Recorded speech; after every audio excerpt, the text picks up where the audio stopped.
Assalomu alaykum hurmatli do'stlar. Men doktor Sheraliman. Bugungi chiqishim uyqusizlik haqida bo'ladi. Uyqusizlikda ishlatilishi mumkin bo'lgan dorilar sirasiga Zeyl snatvorniy dorilar ham kiradi. Bularga Zapiklon, Zolpidem hamda Zaleplonni misol keltirish mumkin. Endi targoviy nazvanisini, ya'ni sotiladigan nomlari ichidagi eng mashhuri bu Son Life dorisidir. Azizlar, demak birinchi savol, ushbu dorilarni ichish mumkinmi? Albatta, uyqusizlik vaqtida ushbu dorilarni ichish mumkin. Ya'ni ha. Ikkinchi, ushbu dorilarni uzoq muddat ichish mumkinmi? Yo'q, bu dorilarni uzoq muddat ichish mumkin emas. Bir necha kunga yoki bir necha haftaga bo'lsa mayli.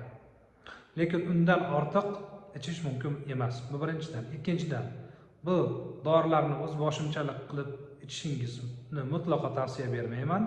Tem bolее bu dorilar magazinlar, aptekalarda retseptsiz sotilmaydi va sotilmasligi ham kerak. O'z-o'zidan yana savol tug'iladi. Nega bu dorilarni uzoq muddat ichish mumkin emas? Sababi azizlar, uyqusizlikda ishlatiladigan dorilar ichida inson eng oson o'rganadigan dorilar mana shu dorilar hisoblanadi. O'rganib qolasiz. Undan keyin esa bu dorini tashlashingiz o'ta va o'ta qiyin bo'ladi. Men oldindan ogohlantiryapman. Agarda ushbu doriga o'tirib qolgan insonlar bo'lsa-chi, unda qanday tavsiya beraman? Unda endi bir mutaxassis bilan yaxshilab ishlab, bu doridan boshqa doriga perexod o'tib, doktor nazorati ostida ishlab, uyquni yaxshilashga xizmat qiladigan boshqa yo'llardan foydalanishingiz mumkin. Mana bugun bittasi yozdi menga, Azaliptolga o'rganib qolganman deb. Azizlar, bir kasallikni o'rgandim. Yillardan beri ichgan, endi menga ikkita Son Life dorisi uyqumga foyda bermayapti, nima qilay deb keldi. Men bunday insonlar bilan azizlar, yana shu narsasi borki, bu bemor shu dorini ichib shunday uxlamoqchi. Bu kabi insonlarga, ishlash uchun tayyor bo'lmagan insonlarga men qanday qilib yordam beraman?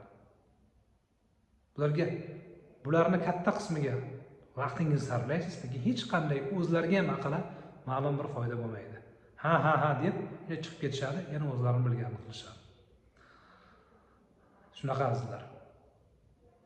Endi bu dorilar aytdim, bir necha hafta davomida ichilsa, keyin bu dorilarga qaytilmasa o'rganib qolmaysiz. Keyin tavsiyalar, tashxis to'g'ri bo'lishi kerak. Misol qilib aytganda, sizda tushkunlik bor, uyqusizlik sababi shu tushkunlik. Depressiya kasalligi.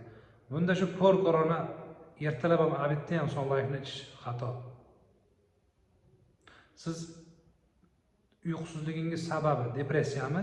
Depressiyadan qutulishingiz kerak bo'ladi. Bunda antidepressantlar yordam beradi. Antidepressantlar ichida uyquga yordam beradigan dorilar bor. Ko'rdingizmi? Jismoniy harakat qilmaysiz, bitta dori ichib yaxshi bo'lmoqchi bo'lasiz. Xato qilasiz, bunday bo'lmaydi. Uyqu rejimiga amal qilmaysiz, bitta dori bilan yaxshi bo'lmoqchi bo'lasiz. Yo'q, bunday bo'lmaydi. Kasalni aytgani bo'lavermaydi. Kasal, har bitta kasalga doktor yoki meditsina fani bo'ysunmaydi. Sizlarga shirin yolg'on kerakmi, achchiq haqiqat kerakmi? Javob beringlar. Agar shirin yolg'on bo'lsa, bu Doktor Sheral kanalida bunaqa shirin yolg'onni va'da beruvchi videolar yo'q. Meni videolarim ilmga asoslangan. Bu ishni qilib zo'r bo'lib ketdi, u ishni qilib zo'r bo'lib ketdi degan videolar yo'q.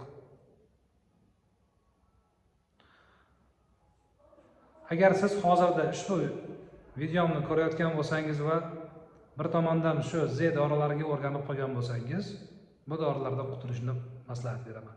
Sog' va salomat bo'linglar.